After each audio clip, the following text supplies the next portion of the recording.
Welcome back to my channel. In this video I'll be showing you how to make peri peri chicken with spicy rice. Check out the description box below for the full measurements and ingredient list.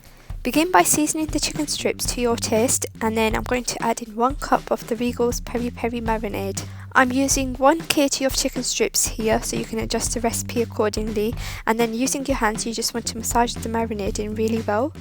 And then you want to cover this with some cling film and then leave to marinate overnight for best results. The full recipe for the spicy rice is also written in the description box below. You can make the spicy rice just before you grill the chicken or the day before as well. You want to begin by heating the oil in a saucepan, and then once warm add in the diced onions and just mix this really well and soften on a high heat. You then want to add in the salt to taste and then mix this really well. After a couple of minutes you then want to add in the whole spices. I've got some cinnamon, black cardamom, cloves and a bay leaf. As the onions turn golden, add in the minced garlic and then just cook this off for a few minutes.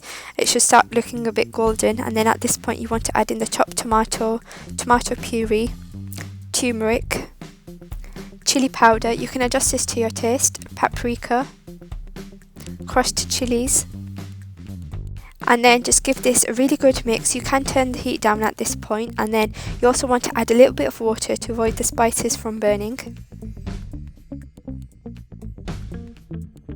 And then you just want to continue to cook this on a medium heat for a few minutes until the tomatoes have softened. The mixture should look a bit like this, and then at this point you want to add in the diced red bell pepper, green chilies and the green peas, along with the cumin powder for some extra flavour.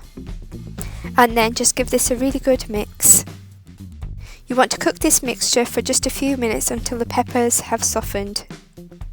And then after a few minutes, as you can see, the mixture should look a bit like this. At this point you then want to add in the 1 litre of boiled water. Mix really well, and then on a high heat allow the mixture to come to a boil for a few minutes, and then you want to add in the rice, which I've washed and pre-soaked. Stir gently to distribute the rice evenly in the pan, and then allow to cook on a high heat for 4 minutes. After 4 minutes you want to flip the rice over to the other side, bringing the bottom to the top, and then allow to cook for another 4 minutes. After 4 minutes, flip the rice over again for a final time, and then leave on the high heat for just about 2 minutes, and then once you flip over for a final time you should only have a small amount of water left. At this point you want to turn down the heat and cover with the lid. You then want to steam this on a really low heat for about 15 minutes. Meanwhile, heat a griddle pan with a little bit of oil and then add on the chicken strips. And then you just want to cook for about 5 minutes on a medium heat, and then after 5 minutes just flip the strips over to the other side. And then again you just want to cook for another 5 minutes on a medium heat.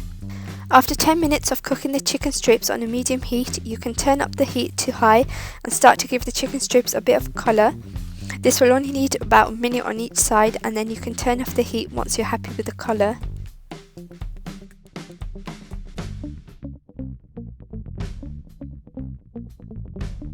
After 15 minutes you want to uncover the rice, and then just using a spatula you just want to fluff up the rice by bringing the bottom to the top.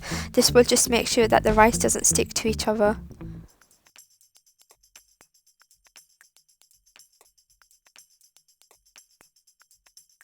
For garnishing, I'm using Regal's Kebab House chili sauce. You can really present this any way you like. I've just plated the spicy rice and then placed the chicken strips on top.